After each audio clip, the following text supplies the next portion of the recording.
The following program was provided by an independent producer solely responsible for its content.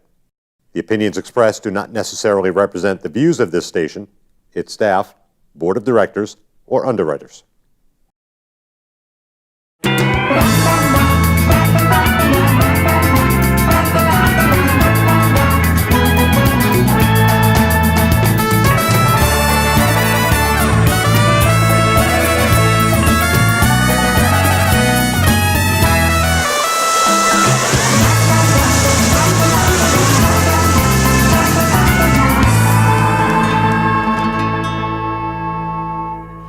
Welcome to the Happiness Jungle TV show. I'm your guest host today, Cami Baker, CamiBaker.com, and I'm excited to learn a lot more about LinkedIn and how to be a great networker and how to do finances and all kinds of fun stuff with my new friend, Omama. Hello. Omama. Share with everybody how to pronounce your name, because I'm not going to mess that up, and then I'm going to share with them a little bit about how we met. Cool. So it's pronounced Omama Marzuq, and that's about it. What nationality are you? So I'm Palestinian and a little Syrian. You're beautiful. Thank you. Very beautiful. So we met at a local Boston event. Yep. A mutual friend of ours has Boston Men's Group. Yep. Which I'm on the board of. And which you're on the board of. And now you've started another Boston group. Tell us a little bit about the Boston group you run. So I'm the host and creator for LinkedIn Local Boston. And the purpose of LinkedIn Local Boston is to get meaningful relationships offline and actually execute them. Well, get them offline and actually execute them, making real conversations with people. The problem is that so many people engage online and they add you and they retweet you and they do all the stuff, but no one's really having meaningful conversations. Girl, I'm telling you, you're talking my language. Yep. There is an epidemic of people who don't know how to communicate, conversate, God forbid, collaborate to create the income, influence, and impact that we're all wanting to have. And all these people go to all these networking events and they throw their card out and they grab a bunch of cards and they shark the room. But it fascinates me. Thousands of business cards that I've seen exchanged, and people just won't even call you. They won't reach out. So bizarre. I don't do business cards. I haven't done business cards maybe like 8 years. I'll bring them every once in a while, not to a networking event, but if I'm speaking at an engagement, just because obviously people come up to you and they're like, oh, can I have a card? But I hate business cards. It's a waste of trees. And then most people, what they do is they put them in their drawer and they're never going to see it again. Mm-hmm. So with LinkedIn Local Boston, no one asks what you do. You don't pass around business cards. We're like, hey, everyone put on your Bluetooth. Let's put it on. We're all going to connect on LinkedIn right now. Mm-hmm. And that way you don't have to be like, oh, Cami, like I was talking to you and I maybe forgot what you were talking about. Maybe I forgot your last name. Nope, let's just add each other all right now. So no one asks what you do, because really, who cares? That's not the purpose of building a relationship, you know? Like, who cares? You know what I've been saying to people lately? Because this is always coming up for me, and people are always, well, how do I answer the question, what do you do? And I talk to people about being meaningful, masterful, memorable in your mingling, and actually say something that people are going to remember. Right. So when someone does ask you what you do, be thinking about, what am I doing? Right. What are you doing in the world? Like, what are you working on? Like, what are you passionate about? What are you doing? Exactly. Yeah? Exactly. Like, it's like, what gets you up in the morning? When you say that at the group, they don't say, what are you doing? Or what do you do? I always think, and I speak at so many other people's groups that I haven't been creating my own, but I have this vision of having a meeting where I have one of those big round signs with a big cross through it. Oh my God, I would love that. You can't say, what do you do? Yeah. As a matter of fact, anybody caught saying, what do you do? You got to put $20 in the pot and all the money's going to go to a cause. I like that. I like that. Because, so right now, all the ticket proceeds always goes to various different charities. We pick a different charity throughout Boston. We depend on sponsors to pay for the food, the drinks, the water, whatever it is, and we don't profit from it. It's just, we're literally just there to host. Well, you know, you're speaking my language with that, with the cause marketing. And, you know, one of the things about having a cause as a way to market yourself and your business is people will talk about a cause. They'll talk about the puppies. They'll talk about the veterans. They'll talk about this run for cancer. They don't really, even some of them don't even want to talk about their own business, but they'll talk about something else. Right. How do you pick the cause? How do you decide? So I work with a committee and we'll come up with the cause. But we want it to be Boston based, and we'll have different causes that's kind of related to whatever that month theme is. So for example, we've donated to just various different organizations. And so for the one in March, we have 2 events in March, and due to the fact that it's Women's History Month, the 2 organizations that we're going to be doing, it's something to empower women. Yep. In young females as well too, because a lot of people, great, you give money or you do it during the holidays or when someone kind of like puts it in your face, but more oftentimes than not, and I'm sure you've experienced this, that you go to networking events and again, people are talking about what they do, who really cares what you do, right? But sometimes they're afraid to talk about what they're passionate about, or sometimes people are so caught up in their own world that they forget that, okay, great, you're being successful. Why not share that with someone? Why not start giving back?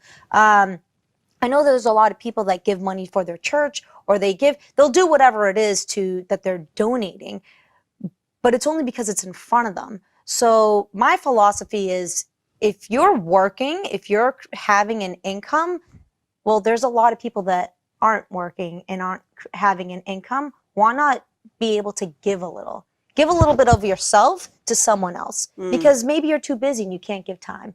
Or maybe no one's approached you and said, hey, can you donate to ABC cause? Whatever it is. So we want to make sure that every single time you're coming to our event, that there's a different organization that you're donating to. I want to share with you that when it comes to the cause and how to bring your business and all that together, I'm working with the president of the Seacoast Board of Realtors. We are doing an event called Realtors for Recovery. And in Realtors for Recovery, which is going to be a culmination in the fall of a big event where we're going to do a TED Talk style, where we are sharing stories of recovery, because they've partnered with the Rotary, and Rotary is looking to get rid of opioid addiction. That'd be amazing. So we're all partnered together to do this TED Talk, where it's not TED Talk style. Right. And so everybody will have 8 or 10 minutes to come up and tell their inspirational stories of recovery, stories of hope, and do that fundraiser. Well, along the way, we're doing other little things. So for example, right now there's a diaper drive going on, and come to find out, diapers are wicked expensive, and so many women, have a hard time buying food, much less diapers. Yeah. So there's a place called Hope on Haven Hill in the Portsmouth area, and they help women who are pregnant or just recently given birth who had an opioid problem, and so they need diapers. So I'm talking to a couple of realtors the other day. I'm like, look, this is how creative you can get. Yeah. They're looking for diapers. One of the realtors happens to be pregnant. I said, what a perfect time for you. I said, who are your perfect clientele? She said, people my age that have already, she's in her 30s, they've already had a home, they're getting ready to sell, they're looking to upgrade, etc. I said, this whole diaper drive, here's how you leverage it.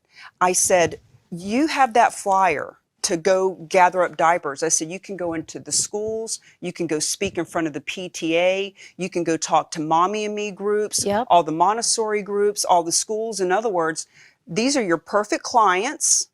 You have a cause that you can bring it all together. Instead of walking in with your business card, you walk and say, hey, we're doing this diaper drive, helps Hope on Haven Hill, doing all the drive. Another one of the guys that's in it, his perfect clientele is talking to people who are educated. He likes to work with people who are in the education field.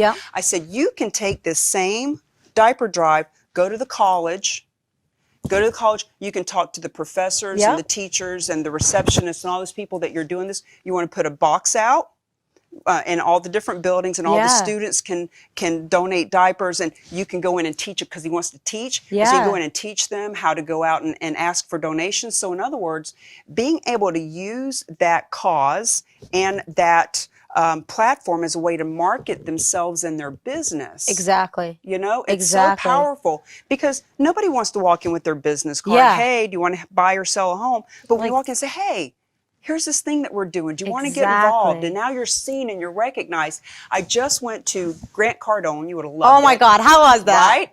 Well, girl, Miami, the Marlin Park is a big Yeah. Superdome thing. They opened the top, 25,000 people. Dude parachutes in, skydives in.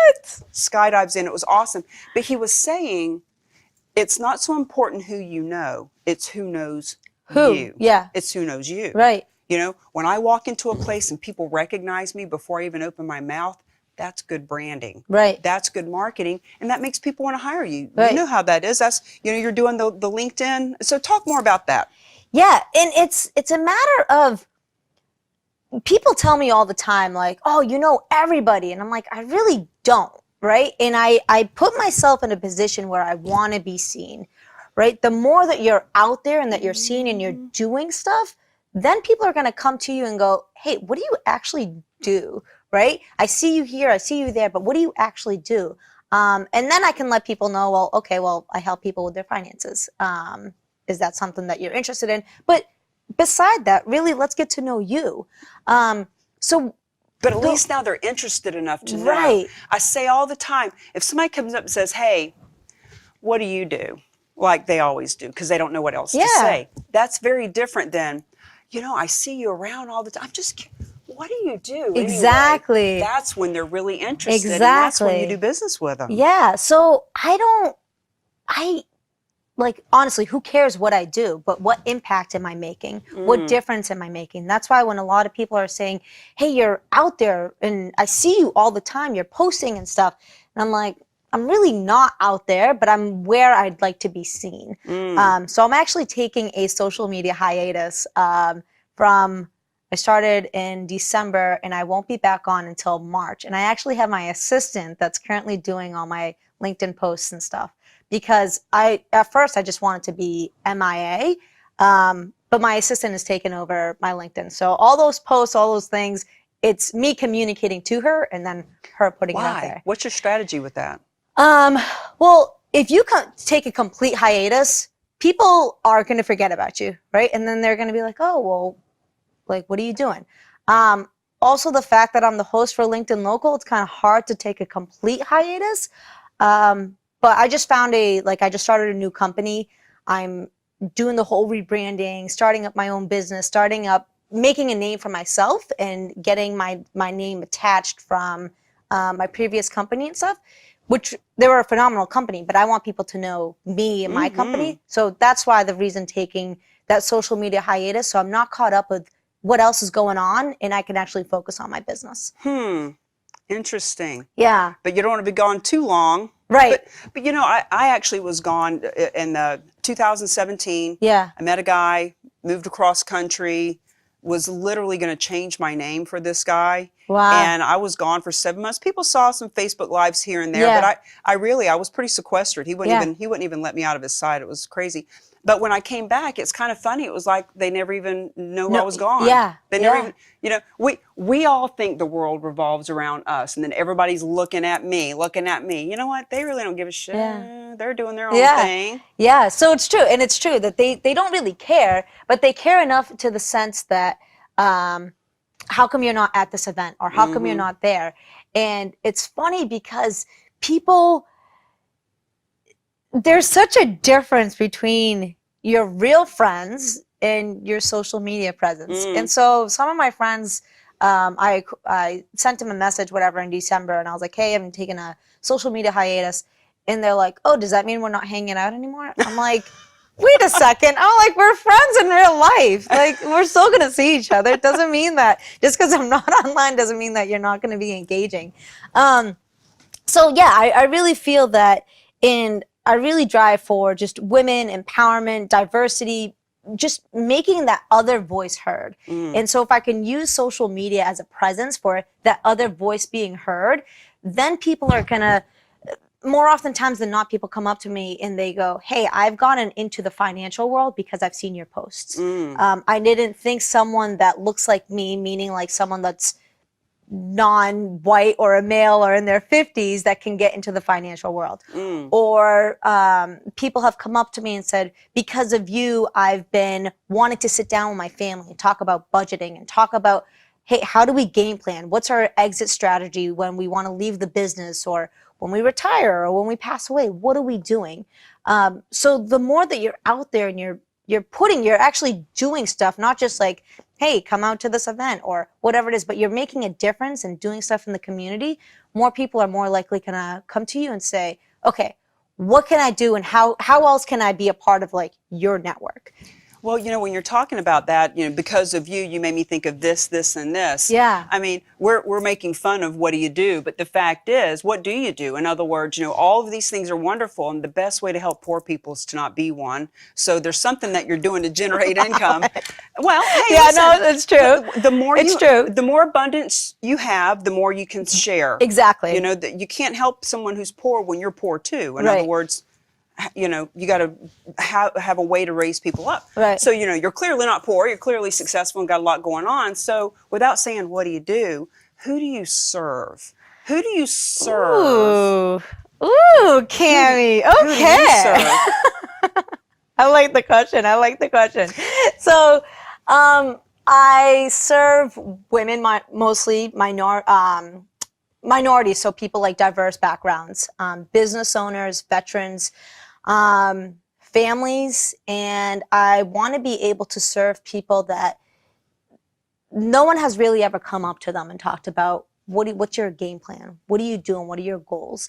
So my background before I got into the financial world was I was an accountability coach for real estate investors. So I would have weekly calls with them, helping them with how you're going to get there with your goals. So their personal and their business goals. When I got into the financial world, it was kind of like by accident. And it's literally doing the same thing. It's just holding people. But now there's obviously different investments and insurances and all these other fancy words that you can use to help them actually execute their goals. So it's when I'm trying to serve people, ideally I'd like to serve everyone. But realistically, I'm serving women, I'm serving minorities, I'm serving business owners and veterans. The reason why I cater mostly to women is because more oftentimes than not, women are depending on a male figure to help them with their finances. Mm-hmm.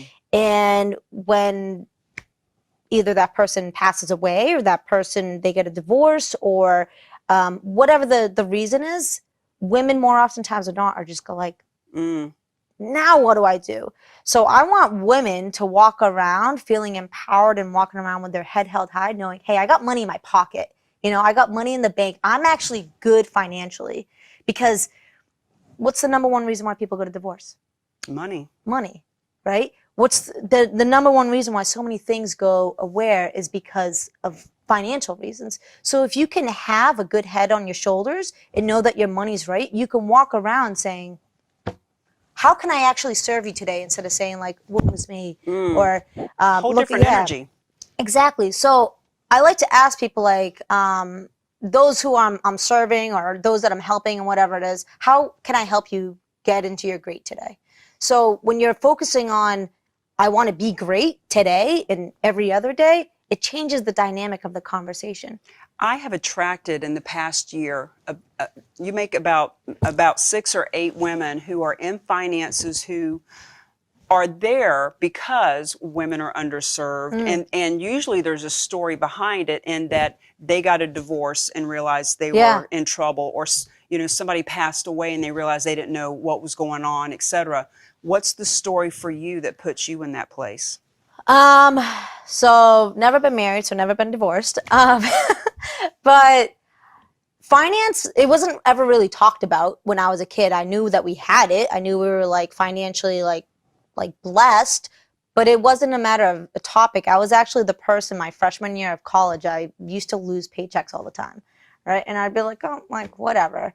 And my ex at the time would be like, are you kidding me? Like, how do you not care about money? I'm like, well, come back to me. But the more I started reading and educating myself and surrounding myself with people who are actually financially well off, I'm like, oh. But I think the trigger that ticked it was, so my dad's the breadwinner. My mom's a stay-at-home mom, a phenomenal stay-at-home mom.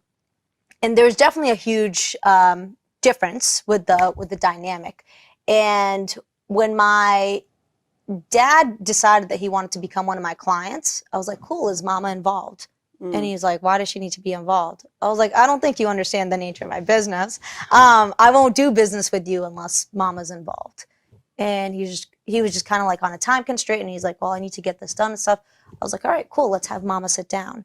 And my mom, like, when she was sitting down, she was like, all right, cool, like, I don't really care. I'm like, I want you to understand. So my parents have a 12 years difference. My dad's 12 years older than my mom. I want my mom to understand, because not saying that she's when, like, in a long time when my dad passes, that the world's going to end, but I want her to understand, how does money work? What are we doing with the finances?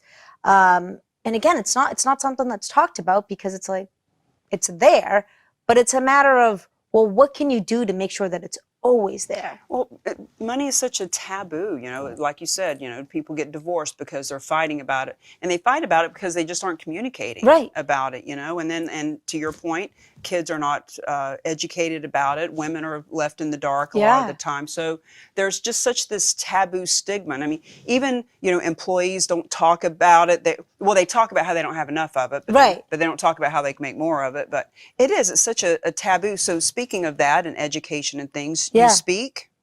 You do speaking engagements? Oh, yeah. I'm like, yeah, I'm speaking right now. I was like, I'm speaking right now. Are you a professional speaker?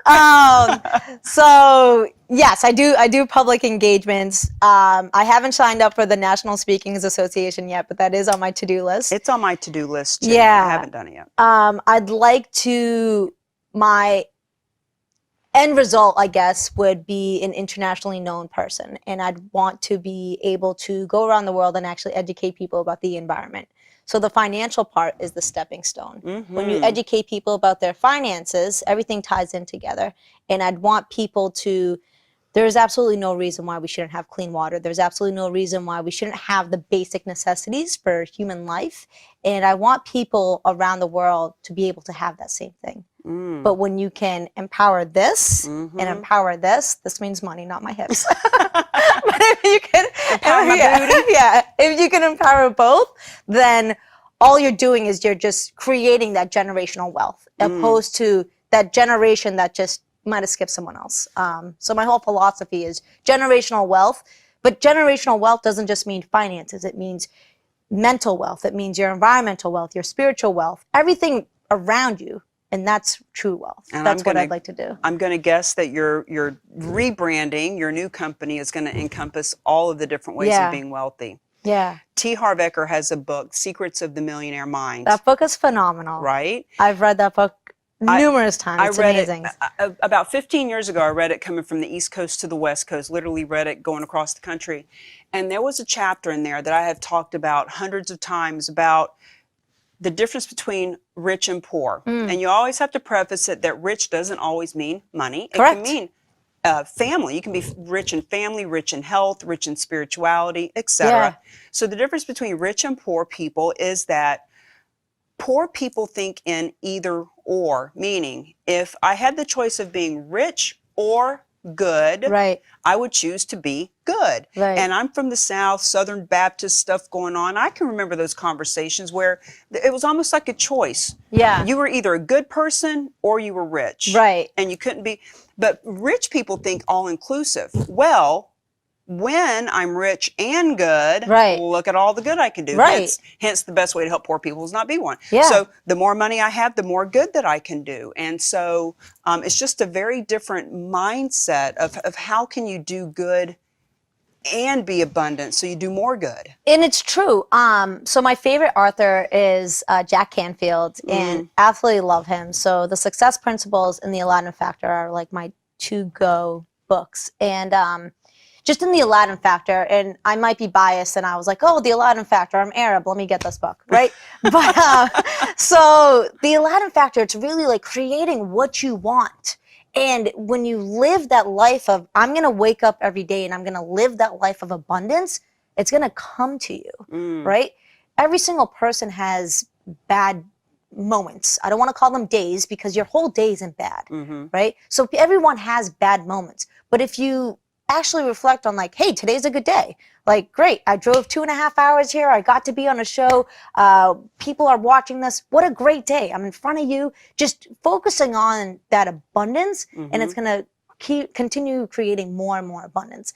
And I feel like more oftentimes than not, so tying this into like social media, tying this into just networking, connecting with people forget that you need to build those relationships to have that abundance. You need to actually care about people to have that abundance. If you keep thinking about like, look at me, who cares? Honestly, like who cares? We're all gonna die, right? Some people might make it into the history books, some people won't. But what's that impact that you made? Is someone gonna reflect on your life and say, hey, Cammie was a great person, like she did this, this, and this to me? Or are they gonna go, What is it they say? People don't remember what you say; they remember how you make you make them feel. Yeah. Yeah. I love that you bring up Jack Canfield and a couple of your favorite books, because I always want to ask that. You know, as in mostly women that I have, but men too. You know, what is it that turns you on? So we've got about a minute and a half left. Yeah. What are some mantras, some affirmations? Like, what is something you can leave for our viewers that would just help them through their next moment? Keep stepping into your great. Yeah, just continue stepping into your great. You're already great. And I strongly believe that, you know, God doesn't make any mistakes. Everyone's perfect exactly how God created them. So if you already know that, and you already know that like God has blessed you with a life, so what are you doing to make sure that you're blessing other people with your greatness? Put on that happy face. And I'm not just saying like put on that mask, but like that true happiness. Yeah, keep stepping into your great. Yeah, I love that. I love that. And what's the last thought? We've got about a minute left. Add me on your LinkedIn. I'll see you at LinkedIn Local Boston. Yeah. LinkedIn Local Boston. And so you're looking for more causes. You're looking for more sponsors. Reach out to you for all of that. Yeah, for reach people, out. For people that want to get active. And obviously start taking a look at what your goals are, and your goals will generate what you want to do financially. Nice. What has been my honor to have you on the show. Your great energy. Oh, thank you. Get me all riled up. That's fun. It's fun for our audience too. I can't wait to be on the panel and come out I'm so excited. and watch you grow and help you grow and play together. So happiness jungle. Yeah.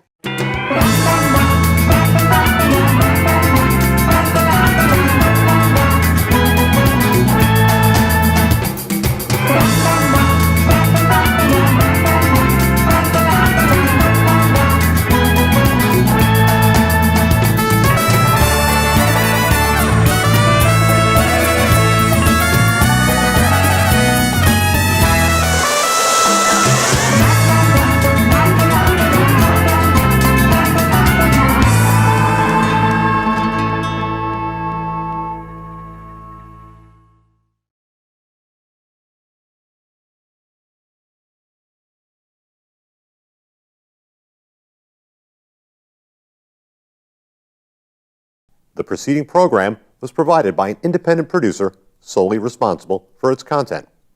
The opinions expressed do not necessarily represent the views of this station, its staff, board of directors, or underwriters.